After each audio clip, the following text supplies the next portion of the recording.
पर आते हैं। आज ऑब्वियसली एक बड़ा क्यू है इन्फोसिस की बोर्ड मीटिंग, बायबैक के लिए जो बोर्ड मीटिंग होनी है वो क्यों इंपॉर्टेंट है, क्योंकि पिछले 2 दिनों में अगर आप देखें आशीष तो इन्फोसिस में करीब करीब 5.5% की रैली हुई है।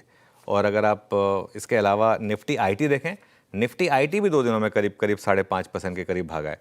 तो ये इंटरेस्टिंग है। और अब मैं इसलिए इसको पॉइंट आउट करना चाह रहा हूँ क्योंकि आप एक बार निफ्टी आईटी का ना टेक्निकल चार्ट फायर करिएगा प्लीज़, जिसमें 200 डे सिंपल मूविंग एवरेज दिखाई देता है। हमारे पास जो चार्ट होता है निफ्टी आईटी का 200 डे मूविंग एवरेज पता है आपको कहाँ पर प्लेस है? इतना ओवरसोल्ड है ये इंडेक्स। निफ्टी आईटी का 200 डे मूविंग एवरेज प्लेस्ड है 38,800 पर।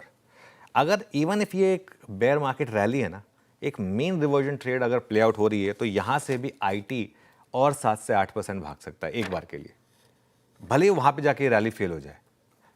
एक अजम्पशन है, हो सकता है रैली उतनी ना हो, पहले ही फेल हो जाए, लेकिन एक अजम्पशन, और हो सकता है कि 200 डे में पे भी ना रुके, लेकिन एक सेंस मेरी बन रही है कि 7 से 8% की निफ्टी आईटी में अभी और रैली ड्यू है।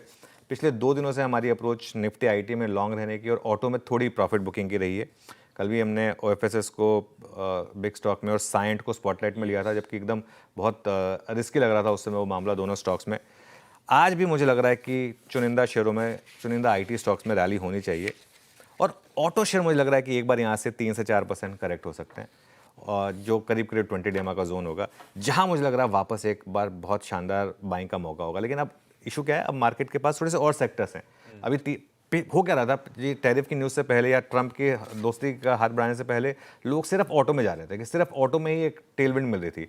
अब ऑटो बहुत महंगे हो गए और बाकी सेक्टर में थोड़ी टेलविंड मिलनी शुरू हुई, तो थोड़ा सा एक सेक्टर रोटेशन शायद और 2-3 दिन चले, ये पॉसिबिलिटी है।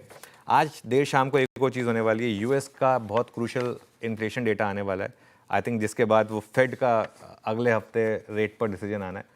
तो वो 2 इंपॉर्टेंट क्यूज़ हो जाएंगे आपके लिए। इसके अलावा और क्यूज़ में अगर आप देखें तो एफआईएस की कैश मार्केट में सेलिंग काफ़ी कम हुई है। एक दिन तो बाइंग भी थी, और इंडेक्स फ्यूचर्स में तो अच्छी खासी बाइंग हो रही है अब। हालांकि शॉर्ट कवरिंग नहीं है, लेकिन इंडेक्स फ्यूचर्स में थोड़ी बाइंग हुई है। और आखिरकार डोनाल्ड ट्रंप ने भी दोस्ती का हाथ बढ़ाया है, तो वो भी एक हमारे लिए एक पॉजिटिव चीज़ है। तो एक सेंस बन रही है कि शायद फिंगर्स क्रॉस्ड मार्केट एक रैली के लिए तैयार हो रहा हो, एक बड़ी वाली रैली के लिए शायद तैयार हो रहा हो। अरे वाह।